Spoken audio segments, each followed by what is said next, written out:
Kami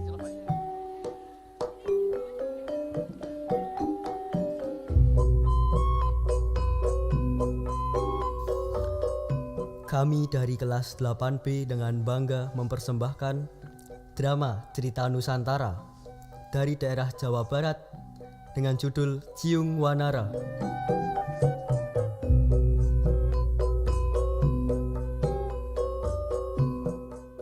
Pada zaman dahulu, berdirilah sebuah kerajaan besar di Pulau Jawa bernama Kerajaan Galuh.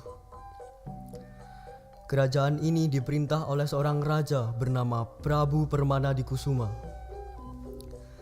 Ia mempunyai 2 orang istri yang bernama Dewi Naganingrum dan Dewi Pangrenyep. Setelah memerintah kerajaan dalam waktu yang lama, raja memutuskan untuk menjadi seorang pertapa. Inilah kisahnya.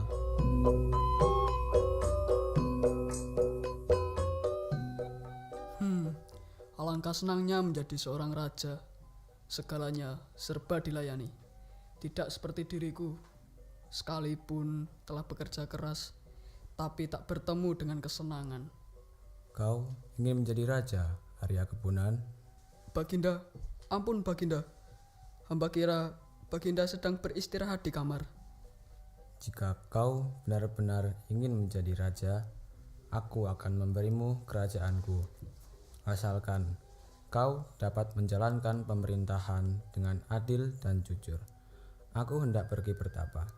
Ingat, kau harus bertindak bijaksana dan adil terhadap rakyat sebagai seorang raja.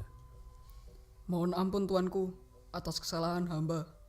Tapi jika sekiranya Yang Mulia percaya dan bersedia menyerahkan kerajaan Galuh Pakuan ini kepada hamba, sudah tentu hamba akan mengikuti pesan Baginda. Mulai malam ini, dengan disaksikan oleh si Lengser, aku serahkan kerajaanku.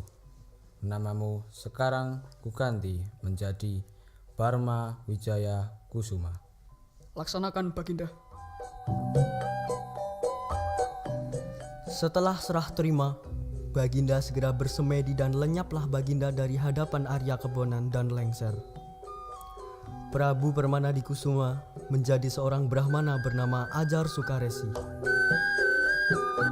Lengser, sekarang juga kau umumkan kepada rakyat bahwa Prabu Permanadikusuma telah menjadi muda kembali. Dan ingat, jangan kau berani membuka rahasia ini jika ingin jiwamu selamat. Baik Baginda, perintah Baginda segera saya laksanakan.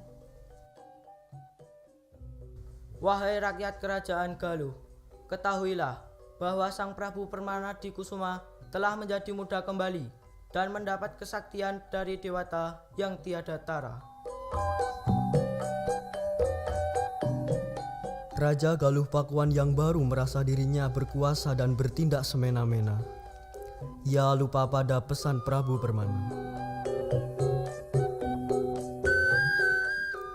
Kang Mas Prabu, beberapa malam terakhir kami terus bermimpi, dan mimpi kami berdua ternyata sama. Kami bermimpi kejatuhan bulan. Bulan itu jatuh ke atas pangkuan kami. Kami berdua gelisah memikirkan itu. Bagaimana mungkin mimpi itu datang? Lengser, bagaimana mimpi itu datang pada kedua istriku?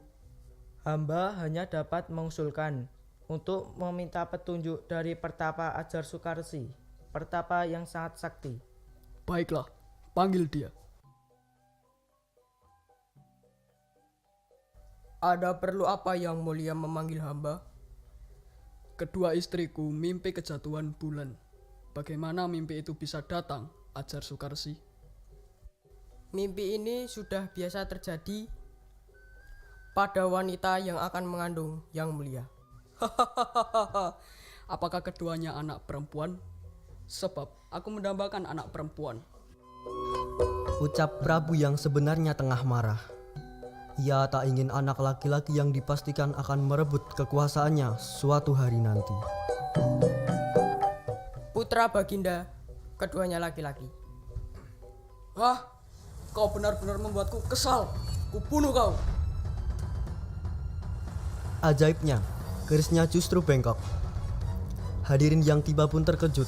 namun tak berani melakukan apa-apa. Hah? Kenapa kerisku malah bengkok? Apakah raja berhendak hamba mati? Bila begitu, saya akan mati.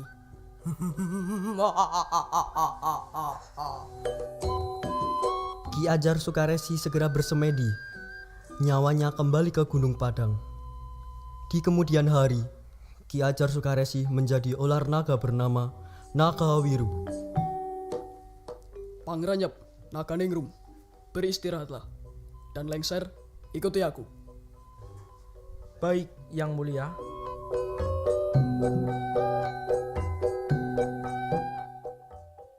Setelah 9 bulan 10 hari, Dewi Pangrenyep melahirkan seorang putra.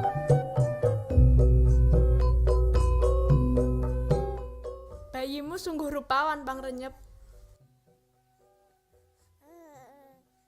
Bayi ini sangat rupawan, Pangrenyep. Bayi ini kelak kunamakan Haryang Banga. Kenapa kau menangis, Dinda? Apa yang membuatmu bersedih hingga menangis begini? Hamba sedih, Kang Mas Prabu.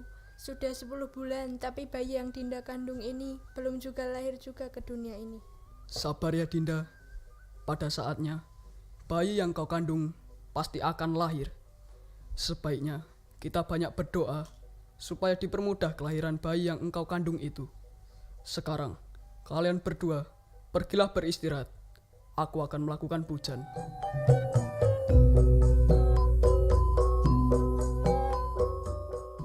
Barma Wijaya, engkau telah melupakan banyak janjimu. Semakin banyak kau melakukan hal-hal kejam, kekuasaanmu akan semakin pendek. Siapa kau? Aku adalah bayi yang berada di dalam rahim Ibu Naganingrum. Peristiwa janin yang dapat berbicara tersebut membuat raja sangat marah dan takut akan ancaman janin tersebut.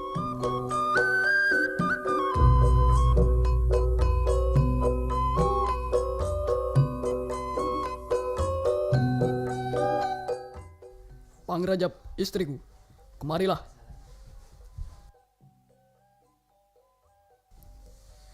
Ada apa gerangan Kang Mas memanggil Dinda?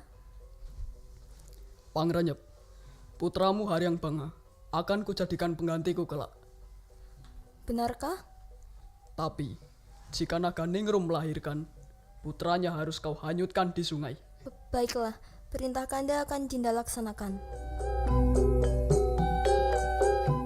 Dengan perasaan gembira, Dewi Pangrenyep segera melaksanakan perintah suaminya dan mengatur siasat. Semua dukun beranak dilarang membantu Naganingrum melahirkan. Semua harus meninggalkan rumahnya bila Naganingrum melahirkan. Setelah hamil 1 tahun, Naganingrum mencari dukun beranak. Tapi tak seorang pun yang ia jumpai. Semua telah pergi atas perintah Dewi Pangrenyep yang dengki itu.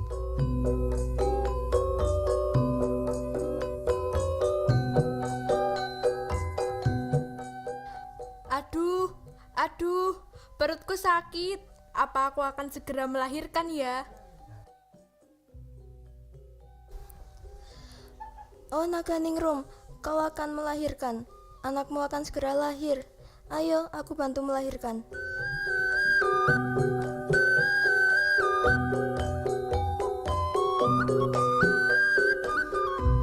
Naganingrum belum tahu cara-cara orang melahirkan. Telinganya ditutup dengan kapas, sedangkan matanya ditutup dan tangannya diikat. Tak berapa lama, Naganingrum melahirkan seorang anak lelaki yang molek parasnya. Bayi tersebut cepat-cepat dimasukkan ke dalam peti oleh Dewi Pangrenyep. Peti tersebut diberi sebutir telur ayam. Setelah itu, peti bayi dihanyutkan di Sungai Citandui. Sedangkan pengganti bayi yang dilaporkan kepada raja adalah seekor anak anjing.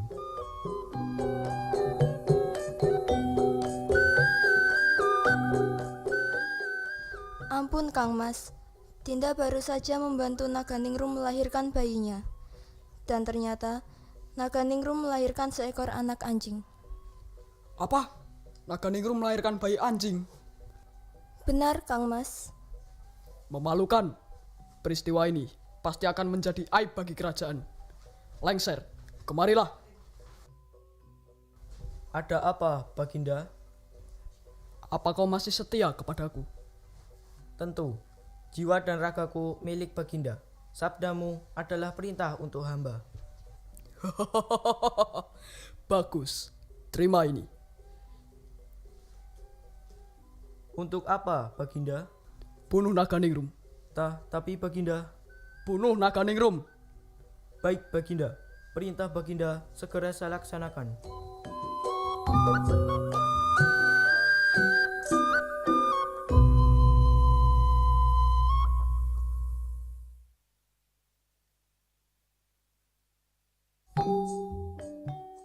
Sang Ratu, hamba menghadap.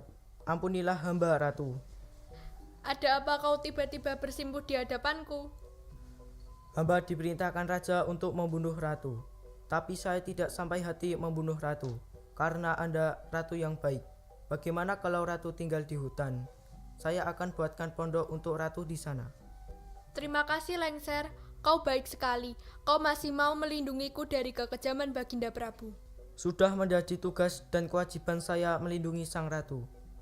Lalu, bagaimana dengan Baginda Prabu? Itu urusan hamba. Mari hamba antarkan ke hutan. Nyawa ratu lebih penting. Baik Lengser.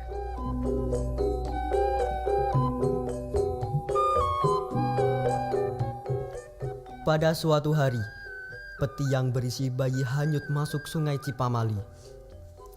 Peti itu tersangkut pada bubu, alat penangkap ikan yang dipasang oleh seorang kakek yang tinggal dekat sungai itu. Pagi-pagi sekali, kakek dan nenek balangan terang mengecek bubu mereka.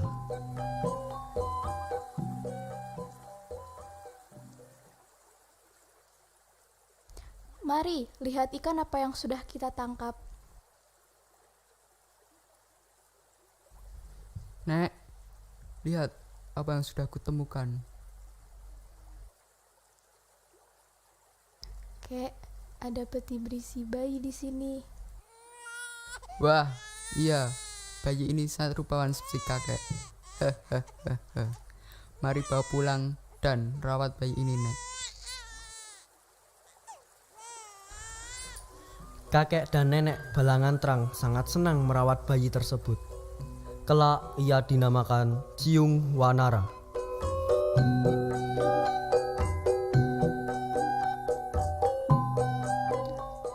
Tahun demi tahun berlalu. Pasangan tua itu merawat Ciung Wanara dengan kasih sayang hingga tumbuh dewasa dan menjadi pemuda yang rupawan, gagah perkasa, serta begitu cerdas. Semakin yakinlah sang kakek tentang prasangkanya bahwa Ciung Wanara adalah keturunan Raja Galuh.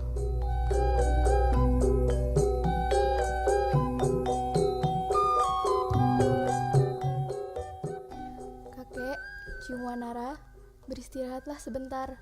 Akan nenek buatkan minum. Baik, Nek. Minumlah, Ciung.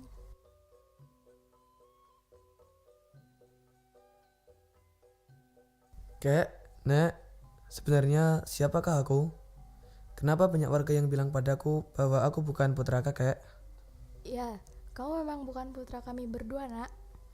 Lalu, siapakah orang tua kandungku? Orang tuamu pasti bangsawan dari Galuh. Benarkah, Kek? Apa ayahku seorang bangsawan? Jika begitu, apa kakek dan nenek tidak keberatan jika aku pergi ke Galuh?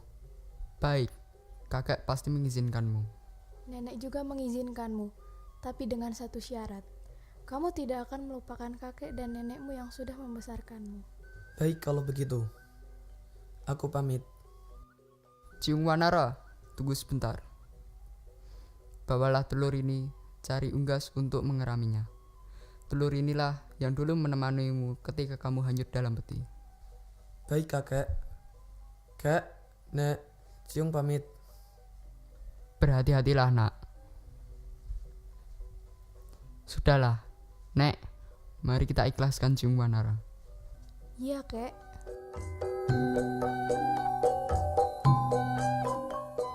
Di tengah perjalanannya, Ciung tersesat dalam hutan larangan. Semakin ia berjalan, semakin jauh ia masuk ke dalam hutan.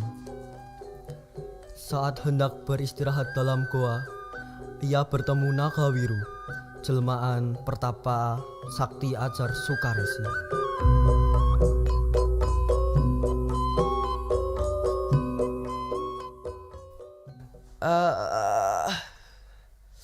Aku lelah sekali. Aku harus beristirahat untuk esok hari.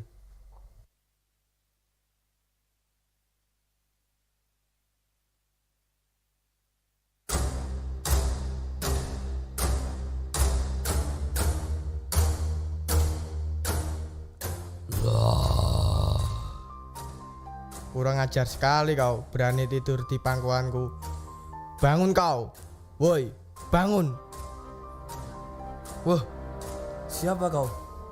Kau yang siapa? Aku Ciung Wanara. Untuk apa kamu sampai ke Gua Langse dan mengganggu pertapaanku? Maafkan aku. Aku tak bermaksud mengganggu pertapaanmu. Aku hanya ingin beristirahat dari perjalanan jauh. Kemana kau akan pergi? Aku hendak pergi ke Tanah Galuh, mencari orang tuaku. Nagawiru tampak tertarik dengan Ciung. Ia meminta Ciung menceritakan kisahnya. Akhirnya Nagawiru bersedia mengerami telur yang dibawa oleh Ciung. Ciung Wanara, aku sangat kasihan kepadamu. Telur yang kau bawa telah menetas menjadi ayam jago. Bawalah ia ke kerajaan Galuh. Baiklah, aku sangat berterima kasih padamu. Aku harus segera pergi. Aku pamit. Berhati-hatilah, doaku menyertaimu.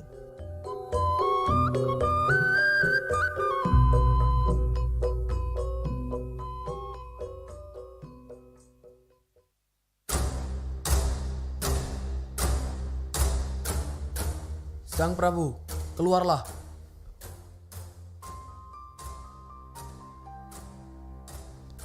Siapa kau berani membuat rusuh di depan istanaku? Nama hamba Ciung Wanara. Aku ingin menantang raja untuk sabung ayam dengan ayam milikku. Tak akan ada ayam yang bisa mengalahkan ayamku. Apa kau punya ayam yang bagus? Hamba mempunyai seekor ayam sabung yang ampuh. Induknya mengandung selama setahun, sarangnya sebuah peti. Dan lebih anehnya lagi, sebelum telurnya menetas, ayam ini pernah hanyut di sungai. Ayammu pasti kalah. Apa taruhannya?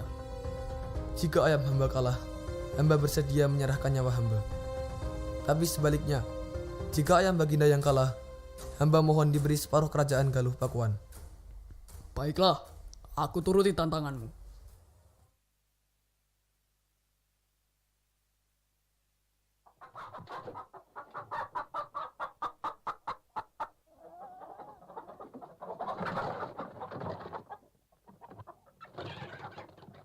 Mulailah kedua ayam jantan itu dilepaskan untuk diadu. Terjadilah pertarungan yang seru antara ayam Ciung Wanara dengan milik Barmawijaya. Ayam milik baginda ternyata kalah, mati seketika kena patuk ayam Ciung Wanara.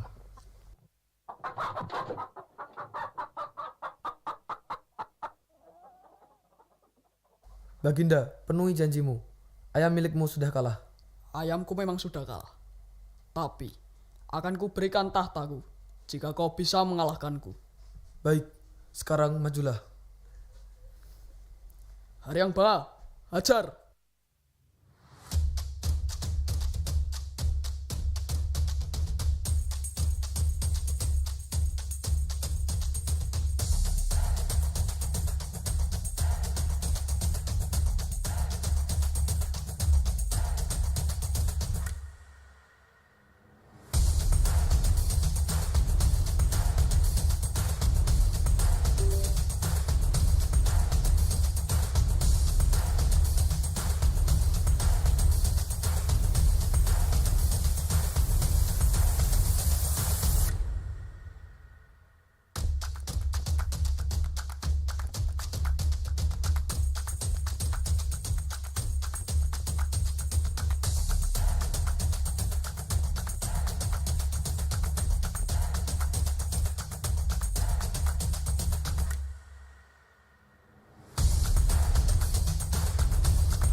Berani kau melukai ayahandaku, matilah kau.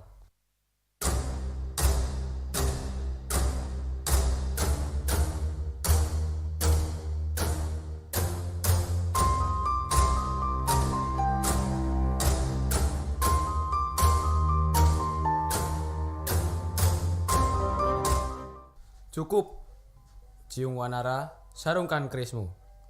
Haryang Banga dan Ciung Wanara, hentikan perkelahian ini. Pamali bertarung melawan saudara sendiri. Apa maksudmu berperang dengan saudara sendiri? Aku adalah putra Sang Barma Wijaya Kusuma. Tidak, Haryang Banga, kau adalah putra Sang Prabu. Dialah raja yang asli. Prabu Permana di Kusuma. Dialah ayah kandungmu. Kalian berdua adalah putra-putraku yang akan memerintah negeri ini. Ciung Wanara di Galuh dan Haryang Banga di timur Sungai Brebes. Biarkan sungai ini menjadi batas dan mengubah namanya menjadi Sungai Pamali untuk mengingatkan kalian mengenai Pamali memerangi saudara sendiri. Biarlah Dewi Pangrenyep dan Barma Wijaya dipenjara untuk menebus dosa mereka. Ciung Wanara dan Haryang Banga, pimpinlah negeri ini dengan adil dan bijaksana. Baiklah Sang Prabu. Setelah mendengar penjelasan dari Prabu Permana, Ciung Wanara bergegas menjemput kakek dan nenek Balangantrang. Mereka semua hidup bahagia di dalam wilayah istana yang akhirnya dinamakan Pakuan Pajajaran. Sejak saat itu juga, nama Sungai Pamali dikenal sebagai Cipamali dalam bahasa Sunda atau Kali Pamali dalam bahasa Jawa. Dan kisah ini pun berakhir.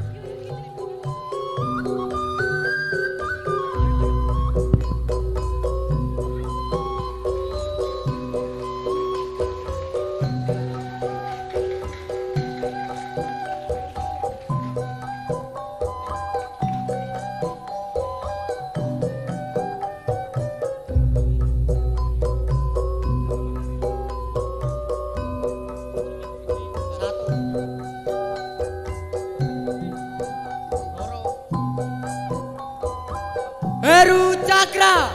Saya pikir, saya rasa, saya coba, saya bisa.